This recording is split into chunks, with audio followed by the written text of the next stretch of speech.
How's it going, everybody? This is Cheetah Man 91, and this is part 6 of my Blu-Ray collection.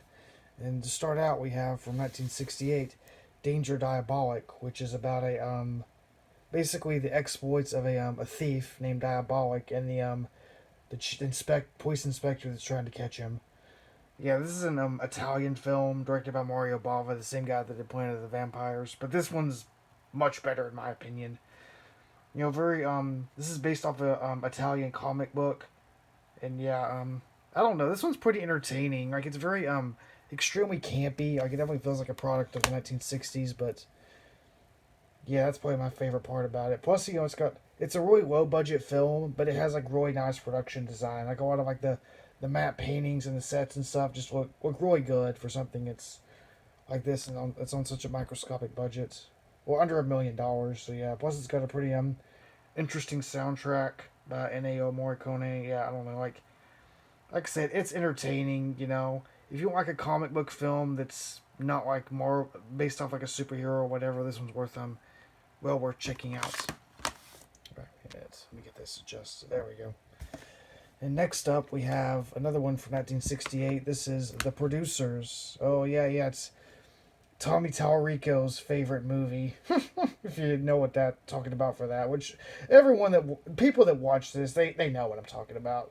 Yeah, this is the one about yeah, you got the theater producer who's like who's broke, and his accountant comes in to audit him, and he's like, "Hey, you can make money by making the worst play ever, like finding like the worst play ever and just a flop, or making like a flop, because like you make more money with a flop and a hit. And that's what this movie's all about. Yeah, this is obviously a classic comedy. It's about Mel Brooks and one of his better films in my opinion.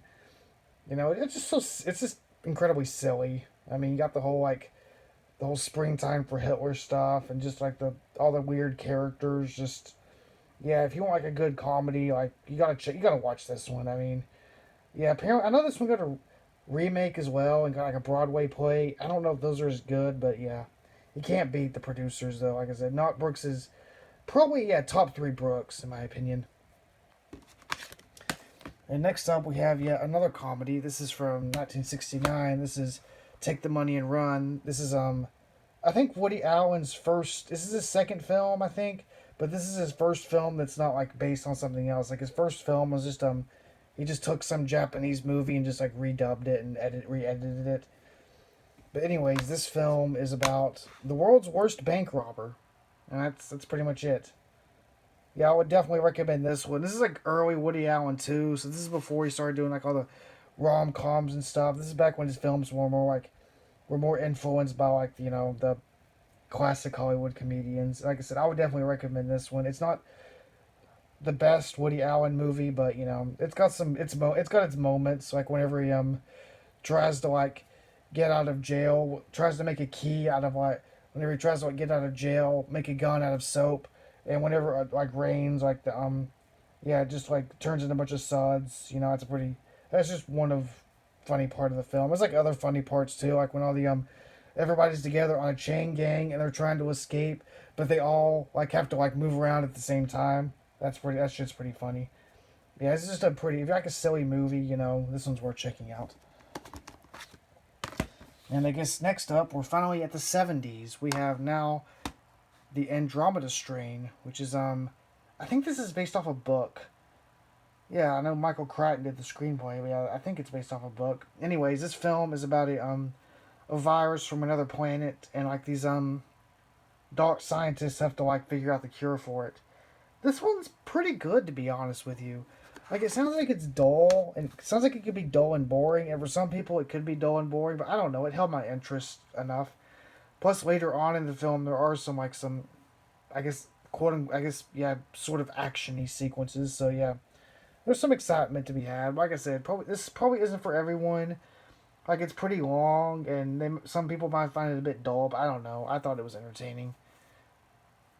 I guess we'll just move on to our next film from 71. Yep, 1971. Another Woody Allen film, and my favorite. This is Bananas. This is the one where he ends up like going down to South America, going down to like some Central American country or whatever, to please his activist girlfriend, and he ends up becoming like dictator of said country. This is another movie like Take the Money and Run, which has a bunch of like silly gags and stuff.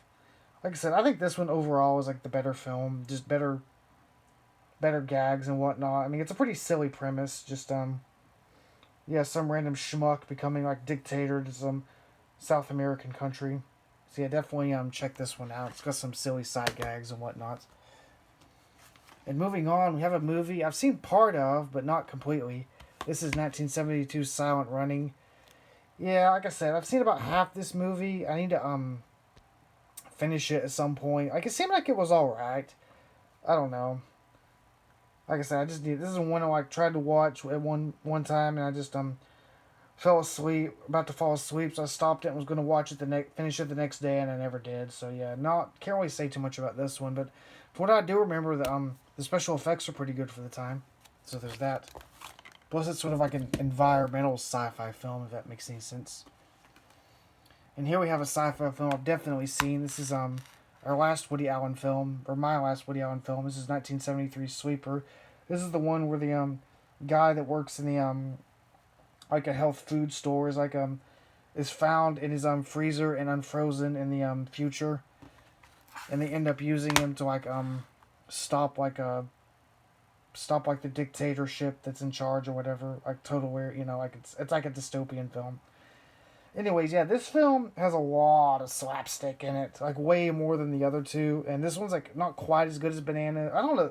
Actually, now that I think about it, this film probably is better. This is probably my favorite Woody Allen film. I think I like this one more than Bananas.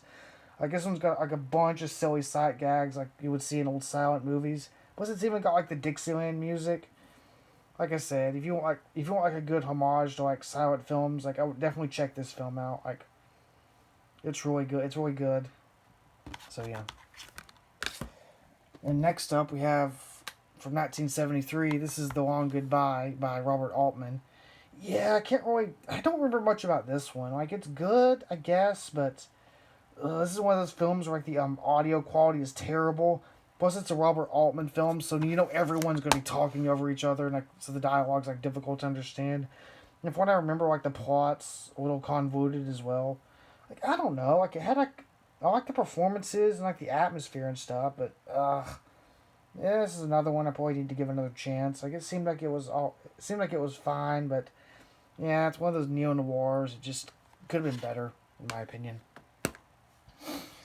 And next up, we have from 1973, we have White Lightning. Now, this is a pretty interesting film. It's basically a sort of one of the earliest examples of one of those like redneck car chase movies. Like the Cannonball Run or Smokey and the Bandit's probably the most well-known example. Yeah, of course, it's got Burt Reynolds in it. Like he's always in these types of movies. Anyways, this is about a guy who gets out of jail, Gator McCluskey, and he becomes a moonshine runner and has to deal with like corrupt officials. Like I said, this has got some pretty good chases in, like car chases in it, but I don't know. Like personally, I'd much rather watch something like Smokey and the Bandit. Like this one's not quite up to that movie's level, but yeah, if you like redneck car chase movies, you'll enjoy this one.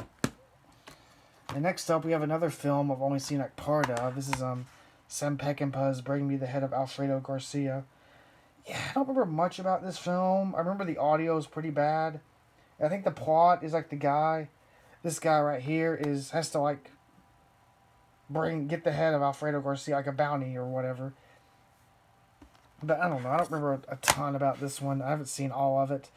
Like it seemed like it was okay, but I don't know. I wasn't really feeling it when I saw it the first time. So this is another one that I need to give another chance. Like it definitely feels like a product of New Hollywood, if you know what that is. So yeah, I guess we'll just move on to the next one. We're almost done.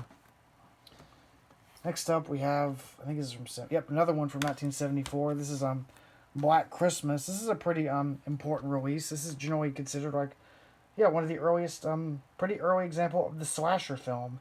Anyways, this is about these girls that live like in this college girls, they live in this house or whatever, and you have this killer who's trying to kill them, and that's basically the plot. Yeah, this one's pretty good. Like it's got some good tension, some interesting enough characters. Yeah, definitely worth checking out. Not the best slasher film in my opinion, but it's a pretty important release. Probably the most important outside of maybe something like Psycho, or obviously Halloween. So yeah. And here's our last one. Damn, we're almost done already. We're done already. This is 19... Well, I don't need to say nothing about this one. 1975's Monty Python, The Holy Grail. Like, everyone knows this movie is good. But, what's the best, funniest part of this movie? I don't know. That's a tough one. I was actually thinking about that earlier when I was at work, and I was just like, oh man, like, there's some good shit. I mean, you got the Black Knight, obviously. You have the French dudes. You got the freaking, the White Rabbit that goes around killing everyone. I mean, it's Monty Python. Like, everyone knows this movie's good. I'm not going to talk about it, because y'all have seen this one. If not, I mean, you're nuts. Just, come on now. Just see it already. Yeah, too bad Life of Brian's not as good as this. Pales in comparison, in my opinion. Anyways, that's it for this part. And thank y'all for watching, and have a good day.